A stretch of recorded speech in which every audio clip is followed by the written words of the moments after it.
Have you got replacing Leighton Baines over the next 6 weeks or so?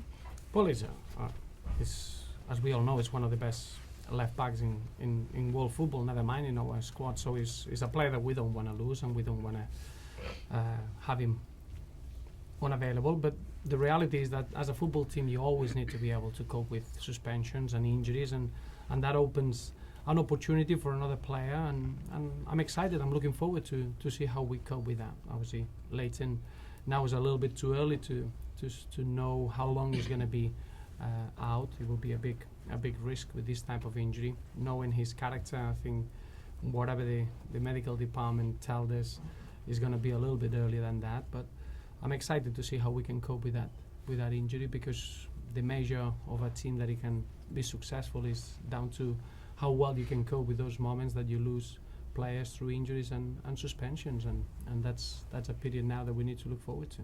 The fact that you moved Gareth Barry to left back in the Merseyside derby as well, does that show that you've probably got more options than some people thought in the first place? Yeah, absolutely. I think Gareth gives you that. I think his experience and his know-how allows you to play him in different positions and different roles depending what's needed for the side. Obviously, we got other players.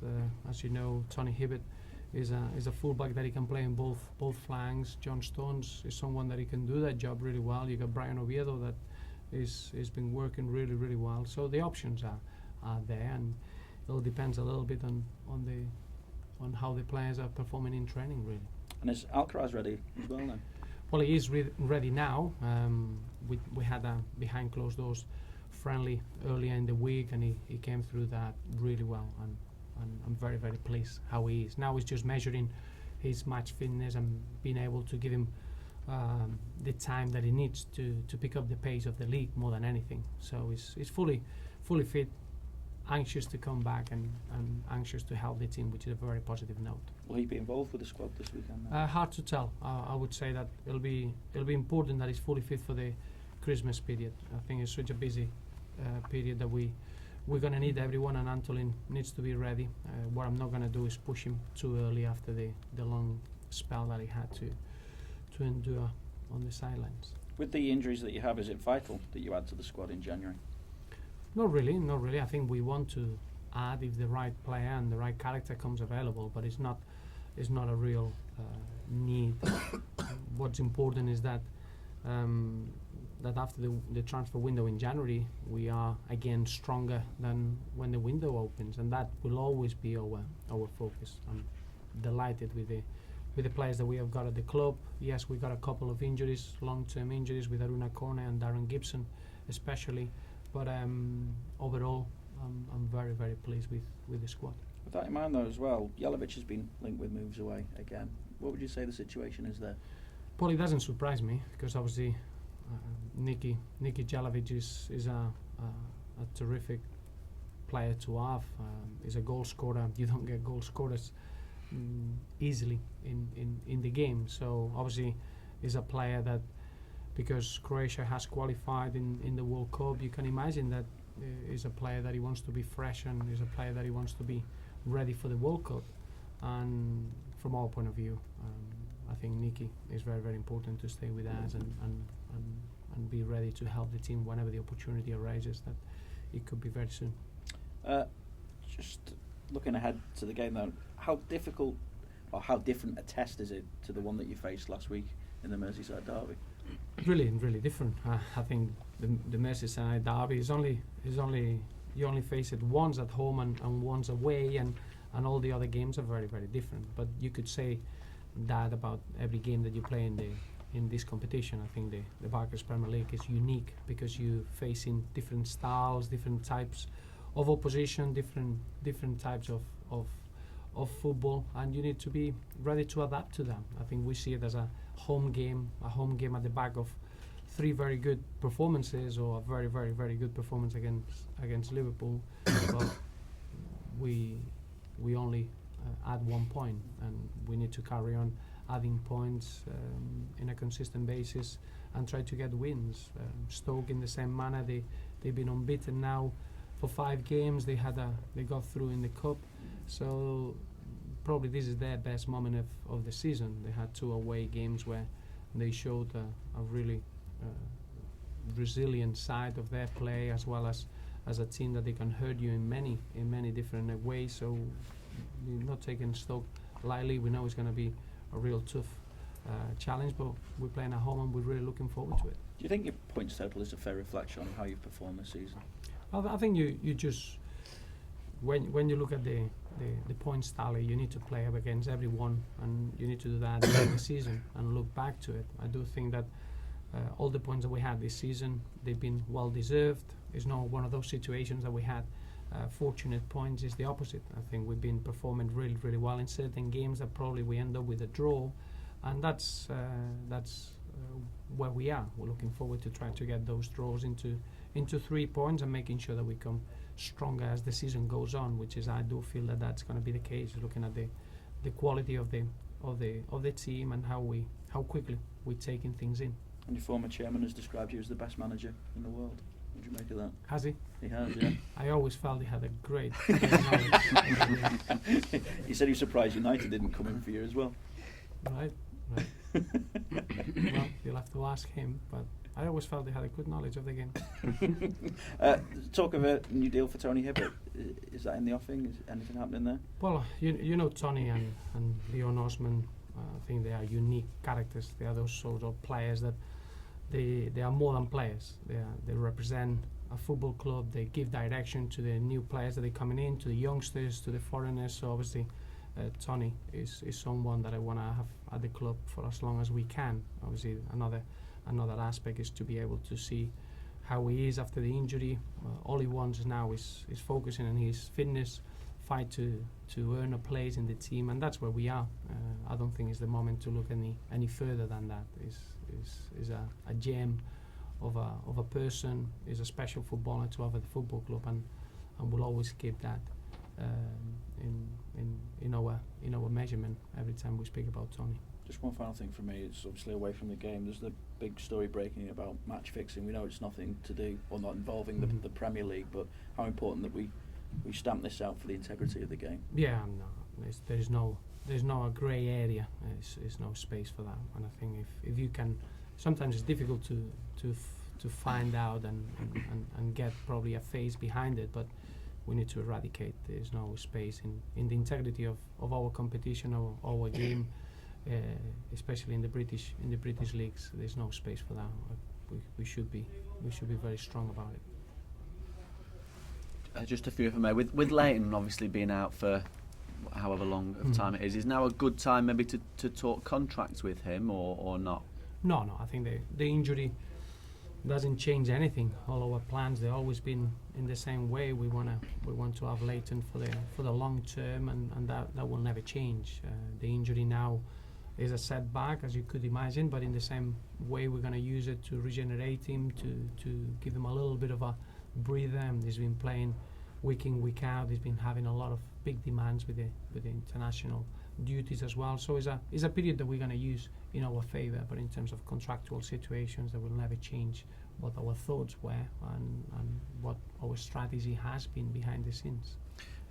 Romelu is obviously one of those players who thrives on his goals after 2 games without. How much did he maybe need those 2, and what's he been like this week for you?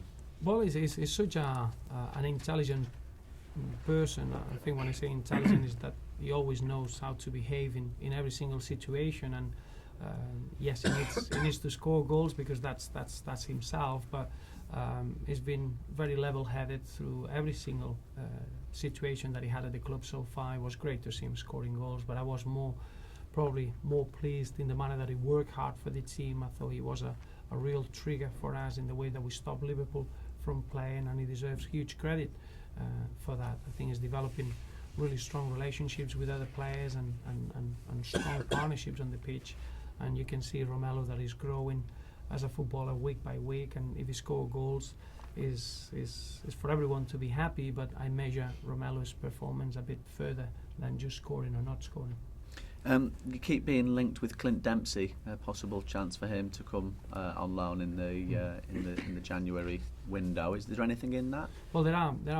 I'm sure you're going to get many links. We're looking at many players. We're looking at many possibilities, but it's not the time to talk about it. And we'll never speak about the player that is registered with another football club. So any links that you get, you're not going to be far wrong, but in the same way, you're not going to be far right either.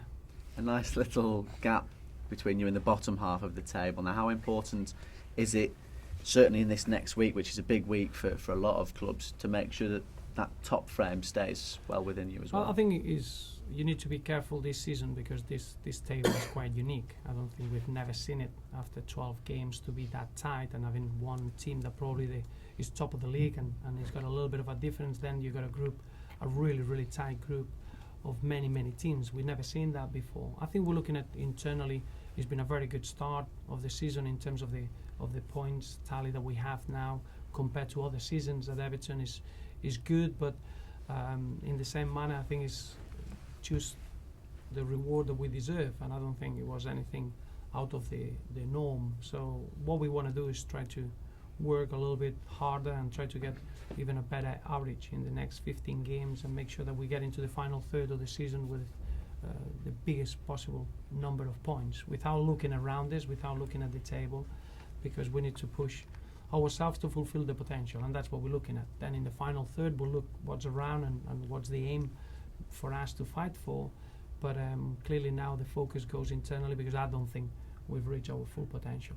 And just finally for me, injury-wise, just Leighton, is it with the new injuries? Yes, yeah, it's only been Leighton, and as we had a little bit of a tummy bug going around the place, but a couple of players that they missed training on Tuesday. They're back in training today, so everyone's cleared, has it now? Yes, yeah. We're not all going to go down and hopefully start. not. Don't touch the bacon today.